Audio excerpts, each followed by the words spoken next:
Et si on en parle ce matin, c'est qu'il y a une première vente aux enchères qui était organisée à Paris. Les prix se sont envolés, mais 10 000 € certaines cartes, et bien plus parfois. Oui, et ce qui explique ce prix faramineux, c'est parce que plus la carte est rare, plus elle est collector et plus les prix peuvent monter en flèche. Et pour rappel, les Pokémon, c'est avant tout un jeu vidéo de Nintendo qui a été sorti en 1996. C'était les aventures de Sacha, Pikachu et les autres que l'on retrouvera plus tard en version dessin animé et en jeu de cartes. Et donc cette vente aux enchères qui a été organisée a permis de mettre la main sur des cartes rares qui avaient été éditées en très peu d'exemplaires dans les années 99-2000.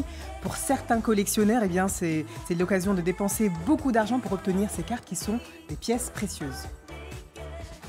Cette pochette transparente permet de les protéger, de les manipuler sans problème. Et surtout, c'est analysé au microscope pour voir les défauts. Et avec, ils vont donner une note à la carte. Et c'est cette note qui sera commune à tous les collectionneurs, qui va pouvoir permettre à chacun d'estimer la carte. Voilà, c'est cette carte, la carte Pokémon Drague au feu qu'il faut avoir si on veut se faire beaucoup d'argent à l'heure actuelle, puisqu'elle a été revendue en février dernier plus de 506 000 $, donc en ligne aux ventes aux enchères. Il en existe 2000 exemplaires à travers le monde, mais seulement 151 ont été identifiés. Donc si vous en avez une chez vous, si vous avez des cartes, je vous en prie, vérifiez, ça peut vous rapporter gros. eBay nous explique que ces dernières années, eh bien, les ventes de cartes Pokémon ont vraiment augmenté, plus 574% entre 2019 et 2020, donc c'est vraiment un phénomène actuel.